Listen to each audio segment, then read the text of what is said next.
Everyone welcome back on our channel just by Vinita ma'am. तो आज के इस वीडियो के अंदर हम ज्योग्राफी सीरीज़ की एक टॉपिक कंप्लीट करने वाले हैं जिसका नाम है आपका सिंधु नदी तंत्र, यानी कि नदियां जितनी भी हैं हम पढ़ने वाले हैं।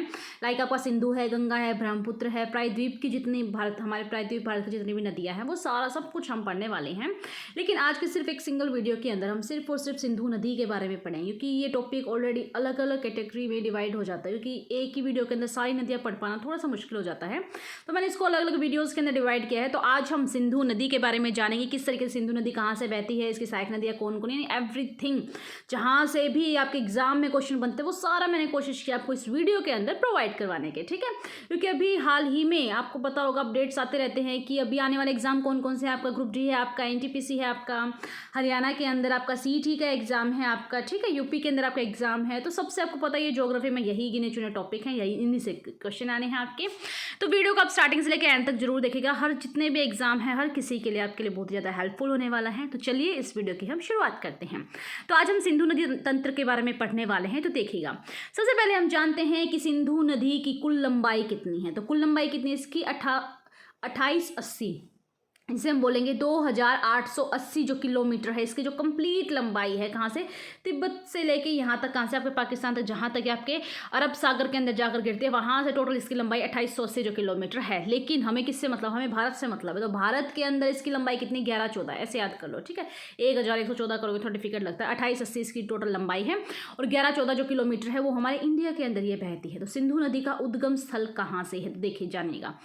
ये आपका कंप्लीट जो मैप है, पहले जितना भी जो मैं समझा सकती हूँ आपको एक मैप के हेल्प से वो सारा मैं समझाती हूँ, फिर फटाफट से हम रीड आउट करते चलेंगे। देखिएगा, सबसे पहले यहाँ पर आपका ये जो सारा है आपका तिब्बत का पार्ट है जिस पे चाइना अपना अधिकार समझता है, यहाँ सारा आपका चाइना है। तो तिब्बत के कौन से? यहाँ से आपका चेमा युगडुंग जो ग्लेशियर है, क्योंकि जो आपको पता होगा नदियाँ कहाँ से बहते हैं? ग्लेशियर से बहते हैं। ग्लेशियर के पिघलने, क्योंकि ग्लेशियर क्या है? हमेशा बर्फ से ढके हुए रहते हैं। तो जैसे ही वो पिघलते हैं तो उनसे नदियाँ बनती हैं। तो कौन सा ग्लेशियर? आपका चेमा युगडुंग ग्लेशियर है यहाँ पे तिब्बत के अंदर से, यहाँ से बहती हुई आपकी, ये आपकी लद्दाख में से, जो लद्दाख और जास्कर जो पर्वत श्रेणी है इन दोनों के मध्य से बहती हुई जो सिंधु नदी है, यहाँ पर आपके इस पॉइंट से इतनी आपके इंडिया में बहकर लद्दाख वाले एरिया में फिर आपके पाकिस्तान में चली जाती है। फिर यहाँ पर क्या करती है? यहाँ पर जाके पाकिस्तान में बहकर फिर अपना अरब सागर में जाकर अपना जल गिराती है। यानी कहाँ कहाँ बहती है? तिब्बत के अंदर बहती है, भारत के अंदर, पाकिस्तान के अंदर, तीन जो आपके कंट्री है इनके अंदर ये बहती है। और पानी कहाँ गिराती है? यानी अपना मुहाना इस चीज़ से पानी गिराती है नदी, उसको मुहाना बोलते हैं। अपना मुहाना कहाँ बनाती है? आपका अरब सागर के अंदर अपना मुहाना बनाती है। और इसकी कितनी आपकी जो मेजरली अगर पूछा जाए तो आपकी 5 इसकी सहायक नदियाँ कौन कौन सी? आपका झेलम है, चिनाब है, रावी है, व्यास, सतलज, ये मुख्य जो इसकी नदियाँ हैं, वो जो मुख्य जो नदी हैं वो सारी आपकी कौन सी? 5 नदियाँ हैं, जिसे हम पंचनद के नाम से भी जानते हैं। तो मैं कुछ नदियाँ आपको दिखा देती हूँ यहाँ से। ये आपका चेमायुंग ग्लेशियर है, यहाँ दमचोक नामक जगह है। इंडिया में किस जगह से वो प्रवेश करती है? तिब्बत से इंडिया में किस जगह से प्रवेश करती है? दमचोक नामक जगह से क्या करते हैं? प्रवेश करते हैं, आपको ध्यान रखना है। फिर किन 2 पर्वत श्रेणियों के बीच में बहती है? लद्दाख और जास्कर, इन दोनों के बीच में क्या बहती है? आपकी सिंधु नदी बहती है, ठीक है। और इससे आगे फिर पाकिस्तान में कहाँ से? जैसे कि यहाँ से प्रवेश करेगी दमचोक नामक जगह से। पाकिस्तान में कहाँ से प्रवेश करेगी? जैसे इंडिया से निकलकर पाकिस्तान में जाएगी चिल्लास। किसे? चिल्लास। अब याद कैसे करोगे? देखो, ये बहुत बार पूछा जाता है कि जब तिब्बत से जो सिंधु नदी है इंडिया में प्रवेश करती है तो किस जगह से प्रवेश करेगी? दमचोक, यानी एकदम से चौंक गई। अच्छा, कि मैं तिब्बत से घूमती घूमती जो नदी है सिंधु नदी, सोच रही है एकदम से चौंक गई कि अच्छा मैं तिब्बत से घूमती घूमती इंडिया में आ गई, तो चौंक गई वो, बिल्कुल ठीक है। फिर यहाँ से इंडिया में, ठीक है, थोड़ी देर वो घूम ली, फिर वो क्या किया, कहीं ना कहीं उसका मार्ग भी जाएगा तो पाकिस्तान में गई, चिल्लाने लगी, अच्छा अरे मैं तो इंडिया में थी और मैं कहाँ पाकिस्तान में चलेगी, तो चिल्लाने लगी। बस इतना ही काफ़ी है, ठीक है। तो दमचौक से इंडिया में प्रवेश करती है और चिल्लास से इंडिया से निकलती है, यानी कि पाकिस्तान के अंदर प्रवेश करती है, ठीक है। ये कुछ नदी आप सारा देख लीजिएगा, लद्दाख और जास्कर में ये आपका बहती है, ठीक है। अरब सागर के अंदर मुहाना बनाते हैं। फटाफट से हम पढ़ते हैं। तो देखो, सिंधु नदी का जो उद्गम है वो तिब्बत में कहाँ से? मानसरोवर झील से। झील पूछा जाए तो कौन से आपके? मानसरोवर झील है। सिंधु नदी को तिब्बत में किसे? शेरमुख सिंधु नदी को तिब्बत के अंदर शेरमुख या सिंधी बखान, ठीक है, सिंधी बखान नाम से जाना जाता है। सिंधु नदी जो तिब्बत में मानसरोवर के निकट ही एक बोखर जो हिमनद है या सानो खवाब जो हिमनद है वहाँ से निकलती है। यहाँ से निकलने के बाद ये सिंधु नदी दमचोक नामक स्थान से भारत में प्रवेश करती है। भारत में लेह केंद्र शासित प्रदेश से बहती हुई कहाँ जाएगी? आपकी कारगिल में, यानी बलूचिस्तान में, यानी कि पाकिस्तान के अंदर जाएगी। ये बुंजी गार, भारत का जो सबसे गहरा गार्ज है वो कौन बनाते हैं? आपकी सिंधु नदी बनाती है। किस नाम से? बुंजी गार नाम से।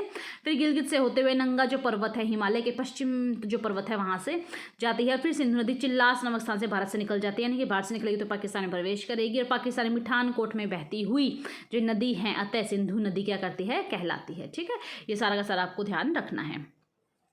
क्या क्या चीज़ें हमने सीखी अब तक कि मानसरोवर झील से निकलती है और सिंधु नदी जो तिब्बत में शेरमुख या सिंगी बखाने से कहते हैं। और मानसरोवर के निकट कौन कौन से आपके हैं, बोखरचू हिमनद है, सानो खवाब हिमनद है। ठीक है, ये आपको ध्यान रखना। सबसे बड़े जो गहरे गार्ज का निर्माण कौन करते हैं, आपकी सिंधु नदी करती है। बुंजी जो गार्ज है इसका नाम है। ठीक है, फिर कहाँ से एक मोड़ से वो मुड़ जाते हैं, वो आपका गिलगित में होते हुए नंगा पर्वत की तरफ क्या कहते हैं, हिमालय जो पश्चिम है वहाँ चली जाती है। ये आपको ध्यान रखना है। आगे देखिएगा, जो पाकिस्तानी मिठानकोट में बहती हुई जो सिंधु नदी है कराची नामक बंदरगाह के दक्षिण में अरब सागर में गिरता है। आपको पता है ना कि इस तरीके सिंधु नदी निकलती हुई भारत से जाती हुई पाकिस्तान में जाती हुई ऐसे अरब सागर में जाकर गिर जाती है। तो दक्षिण में यानी कि साउथ की जो डायरेक्शन अरब सागर में गिरती है, यह कराची के पास में एक डेल्टा बनाती है। क्या बनाती है, कराची के पास में एक डेल्टा बनाती है। अब सिंधु की जो सहायक नदियां हैं, अब आपको याद रखना है कि दक्षिण से सिंधु नदियों का जो है ना सहायक नदियों को दक्षिण से उत्तर की ओर क्रम, ठीक है, नीचे से हम क्या करें, दक्षिण से उत्तर की ओर, यानी नीचे से हम ऊपर की तरफ चल रहे हैं। तो कौन कौन सा है आपका, सतलज आएगी दक्षिण से पूछा जाए तो, फिर व्यास, फिर रावी, फिर चेनाब या झेलम, या फिर उत्तर से दक्षिण पूछा जाए तो कैसे याद करोगे, झेलम, चेनाब, रावी, व्यास, सतलज। ठीक है, यह जाएगा आपका उत्तर से दक्षिण की तरफ। ठीक है, अगर दक्षिण से उत्तर पूछा जाए तो पहले सतलुज का नाम लेना। ठीक है, आपको ध्यान रखना, उत्तर से दक्षिण ये आपका कर्म पूछ लेता है एग्जाम में। ठीक है, झेलम, चेनाब, रावी, व्यास, सतलज, 5 बिल्कुल टिप्स पे याद रखने से हम पंचनद के नाम से भी जाना जाता है। अब पंचनद होता 5 नदियों का समूह। अब सबसे पहले हम जानते हैं, देखिएगा ये आपकी सिंधु नदी, देखिएगा मैंने बताया यहाँ पे दमचौक नाम से क्या करती है, आपका प्रवेश करती है। यहाँ पे बोखरचू हिमनद है, मानसरोवर झील से निकलती है आपकी। ठीक है, दमचौक से प्रवेश करके यहाँ पर ऊपर से कौन सी नदियाँ आकर मिल रही है, जैसे शोक नदी मिल रही है। ये सारी की सारी नदियाँ कौन सी आपकी, झेलम, चेनाब, रावी, व्यास, सतलज। 6 नाम लड़का झेलम, चेनाब, रावी, व्यास, सतलज है आपका। यहाँ मिठानकोट में जाकर 5 नदियाँ मिल जाती हैं और अपना जो पानी है वो कहाँ, अरब सागर के अंदर गिराती हैं। ठीक है, हिमाचल प्रदेश के अंदर देख रखा है आपको दर्रा, बताऊंगी आपके सतलुज नदी के पास में शिपकिल्ला दर्रा, जो कि आपका हिमाचल प्रदेश के अंदर, यहीं पर आपका हरीके नामक एक बैराज जो है वो बनाया गया। और सतलुज नदी कहाँ से निकलती है, आपके तिब्बत के अंदर राकसताल जगह से निकलती है। तिब्बत के अंदर से दोनों निकलते हैं, 2 नदियाँ निकलती हैं, सिंधु और सतलज। ठीक है, तो सतलज नदी तो आपकी राकसताल से निकलती है और सिंधु नदी आपकी मानसरोवर झील से निकलती है। इससे जितना मैं बता सकती थी वो मैंने आपको बता दिया। फटाफट से हम एक एक झील के बारे में पढ़ते हैं। ठीक है, सारा मैंने आपको मैप से जितना दिखाना था मैं दिखा चुकी हूँ, आपको समझ में आ गई होगी इनकी लोकेशन। झेलम, जो झेलम नदी है वो कहाँ से निकलेगी, बेरीनाग के पास, बेरीनाग जगह है उसके पास एक शेषनाग झील है। कौन सी, शेषनाग झील है। यह नदी शेषनाग झील के साथ ही वूलर झील से होकर, वूलर झील कहाँ है आपको पता है, आपको जम्मू कश्मीर के अंदर, आपकी डल झील, वूलर झील ये आपके जम्मू कश्मीर के अंदर है। वहीं पर वूलर झील से होकर बहती हुई पाकिस्तान में प्रवेश करेगी कौन, झेलम। जैसे ये लगा लो कि यहाँ से तिब्बत से निकलती हुई, इंडिया से बहती हुई लद्दाख और जास्कर दोनों श्रेणियों से निकलती हुई, यहाँ चिल्लास नामक स्थान से पाकिस्तान में प्रवेश करके यहाँ मिठानकोट में सारी नदियाँ मिल गई, यहाँ अरब सागर में मुहाना बना दिया। ठीक है, तो यहाँ से आपकी कहाँ से, झेलम नदी कहाँ है आपका, यहाँ वेरीनाग जो के पास में शेषनाग झील से ऐसे निकलती हुई झेलम नदी है। ये वूलर यहाँ पे आपकी वूलर झील जम्मू कश्मीर के अंदर, यहाँ से बहती हुई पाकिस्तान में प्रवेश कर जाएगी। और पाकिस्तान में झेलम नदी की सबसे बड़ी सहायक नदी कौन सी, किशन गंगा, पाकिस्तान के अंदर सब नीलम नदी भी कहते हैं, जो झेलम नदी में जाकर मिल जाती है। पाकिस्तान से बहती हुई झेलम नदी झुंग नामक स्थान पर चिनाब में मिल जाती है। यहाँ पर क्या कहाँ आएगी, जैसे लगा लो यहाँ से चिनाब आएगी तो यहाँ पे झेलम नदी कहाँ, चिनाब में जाकर मिल जाएगी। ठीक है, तो झेलम किस में जाकर मिलती है, डायरेक्ट सिंधु में नहीं मिलती, किस में जाकर मिलती है, चिनाब में जाकर मिलती है। ठीक है, झुंग नामक स्थान पर इसकी लंबाई कितनी, 725 किलोमीटर है। मैं आपको दोबारा से मैप दिखाती हूँ, इसमें आपको और अच्छे समझ में आ जाएगा। जस्ट वेट, देखो ये आपको दिखाई दे रहा है, ये मैं इसको अलग कलर से बनाती हूँ, मैं इसको रेड कलर से बनाती हूँ। देखो ये आपकी कौन सी है, ये दिख रहा होगा, ये है आपकी सिंधु नदी। ठीक है, फिर मैं आगे बनाती हूँ आपके लिए ग्रीन कलर से। ग्रीन कलर से आपकी जो झेलम नदी है, देखो यहाँ से क्या निकल रही है आपकी, सॉरी ये जो ब्लैक वाली नदी है यहाँ से निकल रही है झेलम नदी। देखो झेलम नदी किसके अंदर जाकर मिल रही है, झेलम नदी जो है यहाँ पर जो आपको दिख रही है ना, चिनाब नदी, इसके अंदर इस पॉइंट झुंग नामक स्थान पर जाकर मिल रही है। ठीक है, कौन कौन सी नदियाँ हैं जो चिनाब के अंदर जाकर, क्योंकि सबसे लंबी सहायक नदी आपकी चिनाब है, उसी के अंदर आपकी झेलम नदी मिलती है। रावी नदी भी चिनाब में जाकर मिलती है, सतलुज नदी भी चिनाब में जाकर मिलती है। फिर आगे जो चिनाब नदी है ये मिठानकोट नामक जगह पर आपसे आपकी सिंधु नदी में मिल जाती है। तो जो आपकी झेलम है, रावी है, सतलुज है, तीनों की तीनों नदियाँ चिनाब नदी के अंदर जाकर मिल जाते हैं। फिर वे सारी नदियाँ अपना पानी बहाकर मिठानकोट नामक जगह 5 नदियाँ मिल जाती हैं।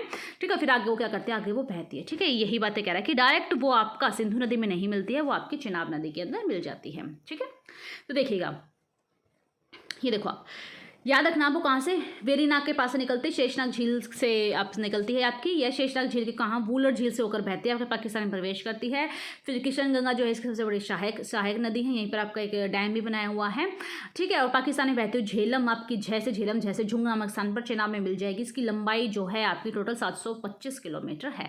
इससे आगे चेनाब नदी के बारे में पता, चेनाब जो है आपके कहाँ से निकलते हैं, चेनाब आपके हिमाचल प्रदेश के जो लाहौल स्पीति जिले के जो ऊपर है ना आपके हिमालय में टांडी, 2 नदियों से निकलती है। यहाँ पे चंद्र और भागा, ये दोनों नदियाँ जहाँ मिलती है ना, वहीं से आगे क्या कहते हैं, चेनाब नदी आपकी बनती है। तो 2 नदियों से आपकी चेनाब नदी निकलती है, कौन सी, चंद्र और भागा नदियों से। और यह कहाँ से निकलती है, हिमाचल प्रदेश के बारालाचा दर्रे से निकलते हैं। आपको याद रखना है कि चंद्र भागा 2 नदियों से मिलकर आपके आगे चेनाब नदी बनती है, हिमाचल प्रदेश से निकलती है। कौन सा आपका बारालाचा जो दर्रा है ना, वहाँ से निकलती है। इसके साथ ही यह है, इसके बाद यह नदी संसारी नाला नामक स्थान पर जम्मू कश्मीर में मिल जाती है, जम्मू कश्मीर में जाती है। और इसके बाद पाकिस्तान में बहती है और झुंग नामक स्थान पर आपको पता ही है, ठीक है, आगे जाती है। और इसकी लंबाई कितनी है, 1800 किलोमीटर है, ठीक है। आपको पता है चेनाब नदी जो है कंप्लीटली आपकी सिंधु नदी में जाती है। यहाँ से ऊपर से आपकी झेलम नदी आती है जो चेनाब में झुंग नामक स्थान पर मिलती है। और यहाँ से आपकी व्यास नदी आती है जो ये भी आपकी चेनाब में मिलती है। यहाँ से आपकी सतलज नदी आती है जो ये भी आपकी चेनाब में मिल जाती है। तो याद क्या रखना है, झेलम नदी अभी कहाँ से, वेरीनाग शेषनाग झील से निकलती है। झुंग नामक स्थान पर वो क्या करती है आपकी, किससे मिल जाती है, चेनाब नदी से आपकी मिल जाती है। और कितनी लंबाई है, 725 किलोमीटर उसकी लंबाई है। फिर हम पढ़ते चेनाब नदी, चंद्र और भागा 2 नदियों के संगम से आपकी चेनाब नदी बनती है। और चेनाब नदी जो है आपकी ये हिमाचल प्रदेश के बारालाचा दर्रे से निकलती है और कहाँ, सिंधु नदी में जाकर मिल जाती है। और इसकी टोटल लंबाई कितनी है, 1800 किलोमीटर। पूछेगा सीधी सी बात है कि बारालाचा दर्रा किस नदी के पास है, सीधा सा आंसर इसका चेनाब। कुछ इसमें इतना कुछ आपको लगाना नहीं, सीधा डायरेक्ट एक 1 लाइनर आपसे क्वेश्चन पूछता है, डायरेक्ट पूछता है, ठीक है, आपको ये ध्यान रखना है। अब इसे आगे रावी नदी देखिएगा, रावी नदी जो है हिमाचल प्रदेश के कांगड़ा जिले के रोहतांग दर्रे, देखो रै से रावी, रै से रोहतांग, ठीक है, आपको याद रखना है। और शय से जो आपका शिवकिला नहीं, तो चंद्र जो आपकी चेनाब नदी है वो किससे, बारालाचा दर्रे से, ठीक है। जैसे बारालाचा लास्ट में चेयर और चेनाब में भी चेयर, ऐसे याद कर लो, बारालाचा चेनाब, ठीक है।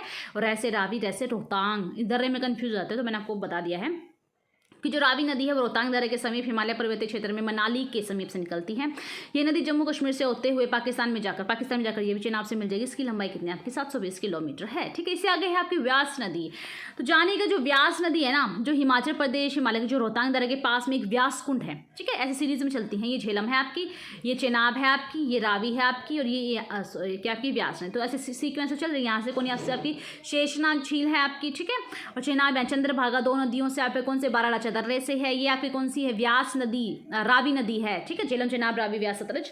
तो जो रावी है वो आपकी कहाँ से निकल रही है, रोहतांग दर्रे से निकल रही है। व्यास नदी आपके व्यास कुंड, क्योंकि इसके नीचे होगी ना, इसके नीचे, तो व्यास कुंड से ये निकल रही है आपकी। होप सबको समझ में आ रहा होगा।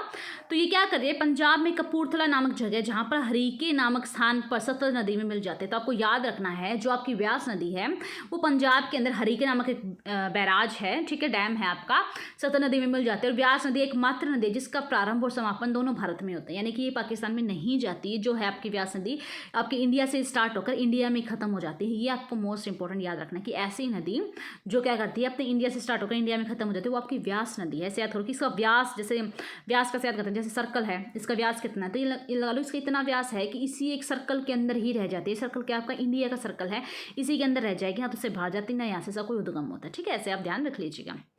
इसे सतलज नदी जो है आपकी, ये सतलज नदी जो है आपकी तिब्बत में मानसरोवर के निकट जो राकशताल हिमनद से निकलती है। यह नदी भारत में हिमाचल प्रदेश के किन्नौर नामक जगह शिवकिला में प्रवेश करती है।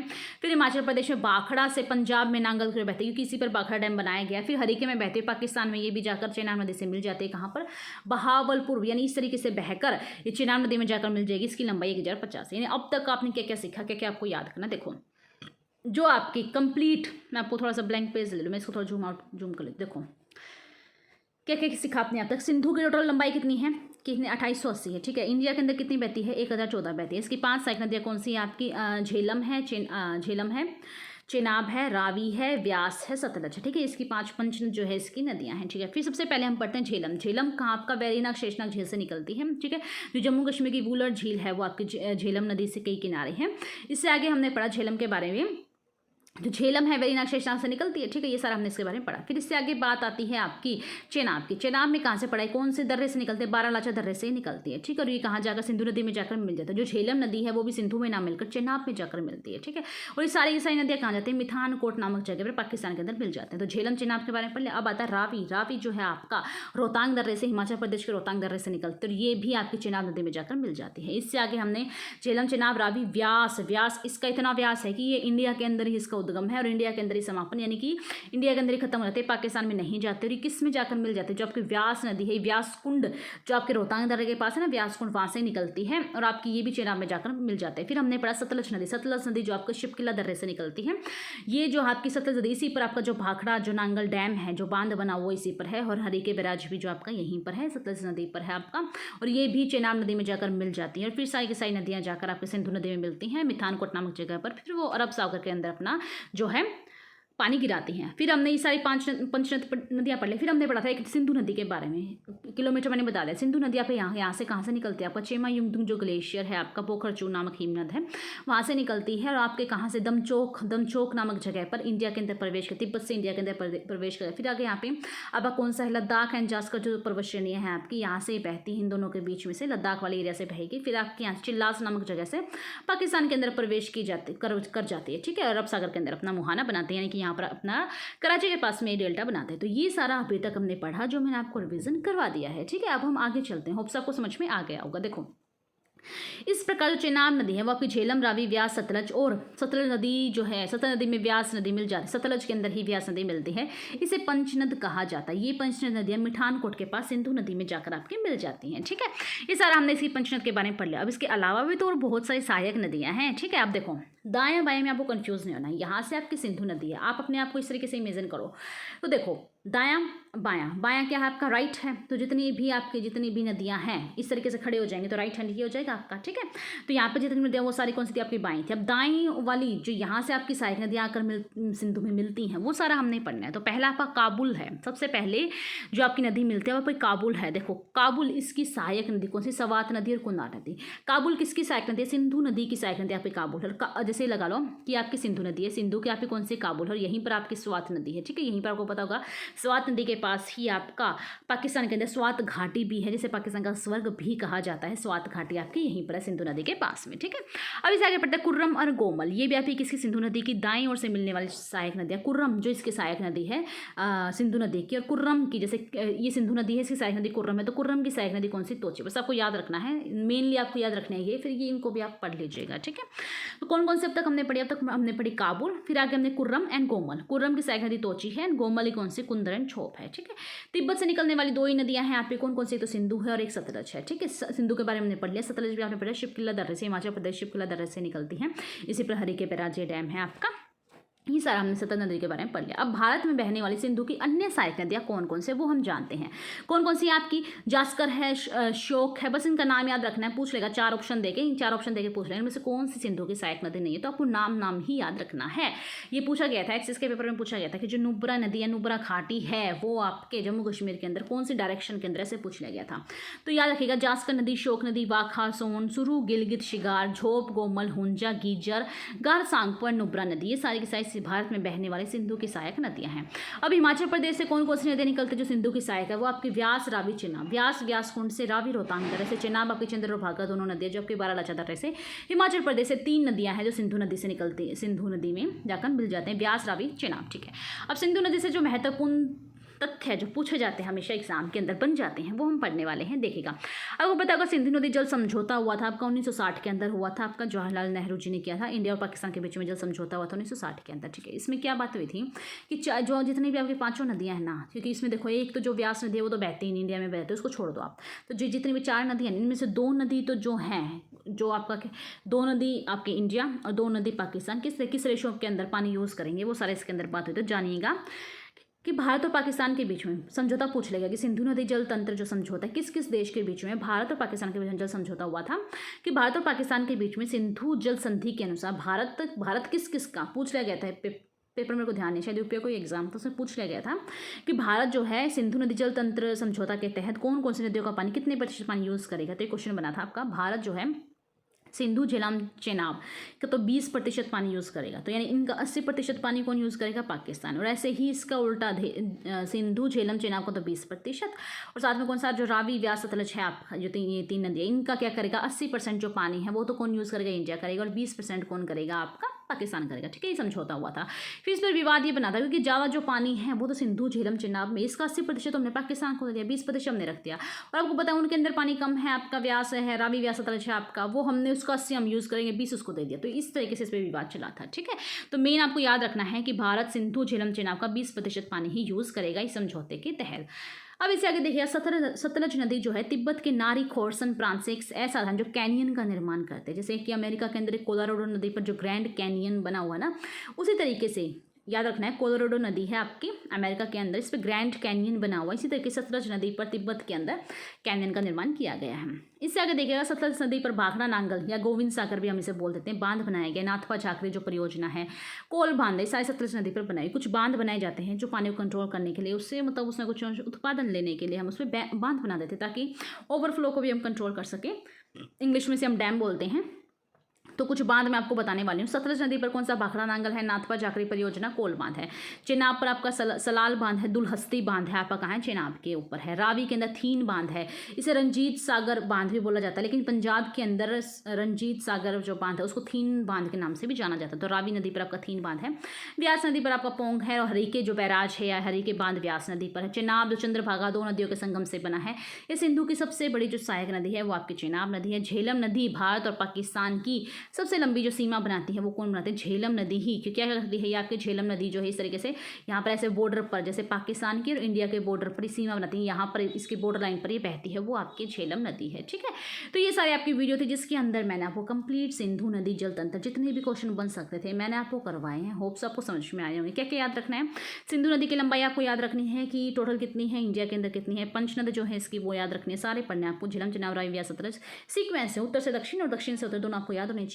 कौन कौन से दर्रे से निकलते हैं वो सारी चीज़ें आपको याद होनी चाहिए। साथ ही साथ जितनी भी और सहायक नदियां हैं हमारी सिंधु नदी की वो आपको ध्यान रखनी है। ठीक है, और जितने भी इंपॉर्टेंट क्वेश्चन बन सकते थे वो सारे मैंने आपको पढ़ाए हैं। होप्स आपको वीडियो कैसी लगी मुझे कमेंट करके आप ज़रूर बताना।